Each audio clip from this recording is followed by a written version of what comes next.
Okay, so welcome everybody. This is our fifth podcast. Professor Horst from Concordia University will be discussing EROS. Horst, you can commence. Well, my discourse today is about love, but I want to specify right at the beginning, it's about the most dangerous kind of love, which in Greek was called EROS. Greek, you may know, had four words for love: EROS, Philia, Agape, and Storge. Philia, friendship love; EROS, sexual love, erotic love; and Storge, cherishing; and Agape, the love of marriage. Now, I will talk about Eros today, the most dangerous, and I will begin with a quote from Sophocles' Antigone, which depicts the story of a love between a mother and a son, as well as a daughter and a father. So two of the things that in any erotic code are outlawed. Now, the quote is, I will use it in Greek and then give a couple of translations in English. Eros, Eros, anikate machan. Eros, O Eros, you are unconquerable in war.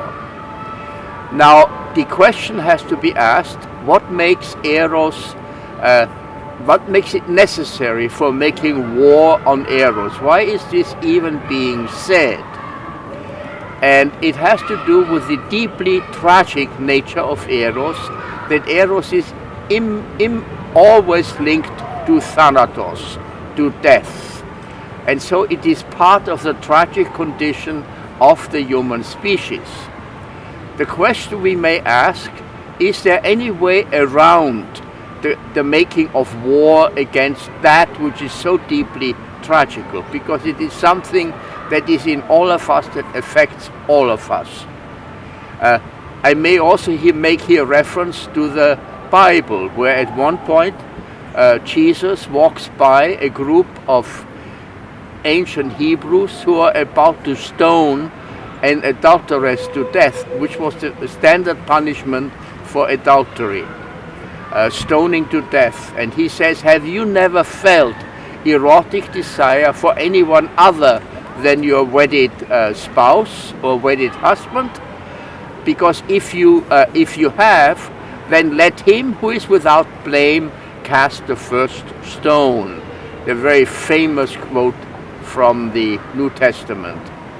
Now, the problem is with Eros that it is as this Bible story indicates, that it is linked to death and to murder in the sense of causing intense rivalry. If two men desire one and the same thing, which yet they both cannot have, they will become enemies, as Thomas Hobbes once so judiciously said. Of course, this goes the same thing. If two women desire one and the same thing, which yet they both cannot have, they will also be enemies.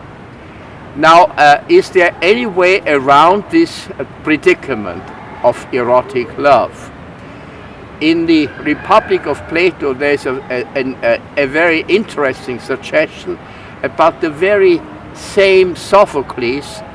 Cephalus, an old participant in the dialogue, is asked by Socrates how he feels to be old. Doesn't he miss erotic love? Doesn't he miss the fact that he's no longer attracted to women? And Sophocles, who is quoted as saying, the old Sophocles, I am so glad to be rid of this inner tyrant. I do not have to serve this inner tyrant anymore. And that is the general understanding in the Platonic and in the Greek vision, that Eros is an inner tyrant. No one escapes. Hence, no one is free not to covet.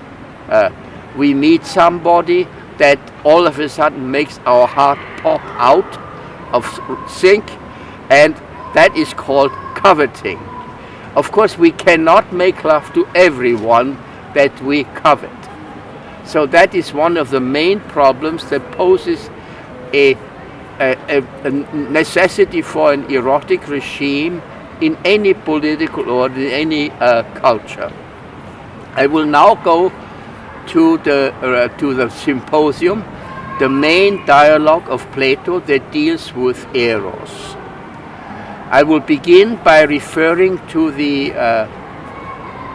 speech of Aristophanes, the fourth in a series of 7 speeches. The position of this is indicative of the importance in that particular dialogue of that particular speech, namely to be the 4th out of 7 speeches. That means it's very central. And what Aristophanes is suggesting in mythological form is that at one point human beings did not have eros. They were double creatures. They were round and had 4 hands and 4 legs, and they had sexual organs facing in 2 directions, and most of them were half men, half women, but some of them were man, and others were woman. But these round creatures became uppity against the gods. So Zeus held a conference in which he wanted to discuss whether or not he wanted to kill them all.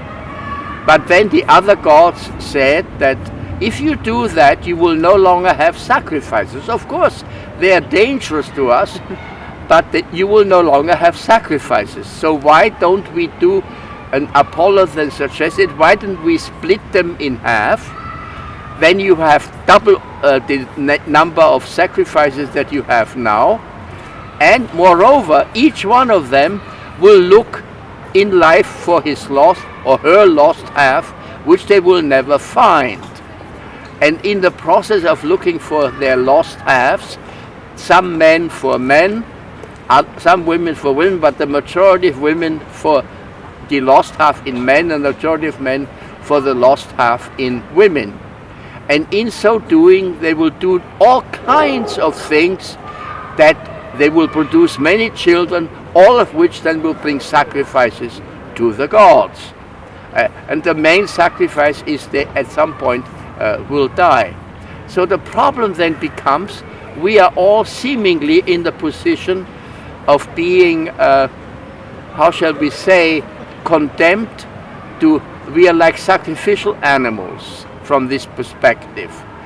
We are condemned to give birth, to live for a while, to suffer, to reproduce other sacrificial animals, and then we are condemned to die, right? So is there any way around this? And there is the speech by Socrates, the Diotima speech, which suggests that yes, there is. And that's one of the most beautiful things ever written about erotic love.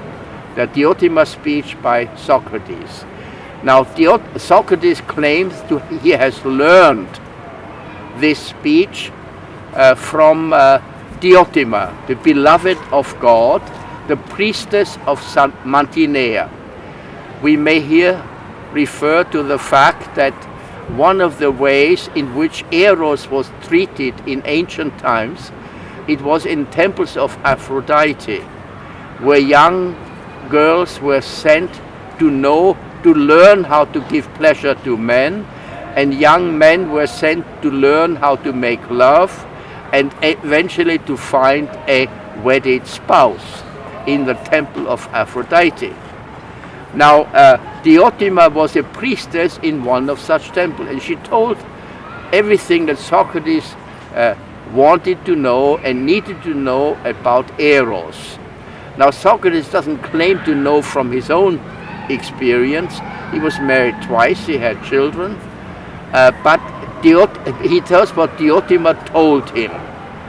And he begins by saying that love, eros, erotic love, is the mortal creature's desire to attain immortality upon begetting of the beautiful, by begetting upon the beautiful. One cannot beget upon the ugly, but when we see beauty, we want to reproduce the beauty. We want the beauty to bear interest. The Greek word is tiktein and tokalo, bear interest in beauty. And so we create. Now, procreation is only one of the possible ways of creating. Any erotic experience can produce creativity. We can produce poetry, we can produce works of art, we can produce beautiful films when we are in love. And so this leaves a way out of the dilemmas of erotic attraction, the rivalry implied in eros, which is always a possibility, as in the story that I told about Jesus was indicated. It is not necessary we can have an erotic regime, which, for example, favors marriage, that we have found what we believe to be our lost halves, and we live happy lives, we cultivate friendship, we cultivate marital love, agape, we cherish what we have, but at the same time, we leave ourselves open to experience the amour de lointain, the love at a distance. We meet somebody for whom we feel covetous, but we can use that covetous, that energy then, to produce something valuable for the future. A great work of art, a poem, this covetousness that arises as an automatism. Eros does not go away. Eros remains an inner daimon, an inner guiding spirit, an inner tyrant actually, that no one escapes. Absolutely no one escapes Eros, the inner tyrant. But we can learn how to manage it without making war on it, or without engaging in murder of rivals, of erotic rivals. We can make it in such a way that we become creative in our lives. And one of the ways of creativity is self-creation. When someone is coveting, when someone is in love, one of the things that person has to do, he or she will wish to make herself or himself attractive. He will work on himself to become what he would like to be, what he would be. This is not just only creation of works of art, but also self-creation. All of it is made possible by the energy created by love. I will move now to, do we have any examples in human history of such possibilities, such creativity? First, there's Plato himself. There's Socrates, who were creative persons in that way. And of course, now one person that is particularly comes to my mind is the great German poet Goethe, who was very creative, and he had an erotic attachment with a woman who was married to one of his best friends, and he wrote a beautiful poem about it. Why did you give us the long gazes? Warum gabst du uns die tiefen Blicke? So, thank you very much. Thank you, Professor. Thank you very much.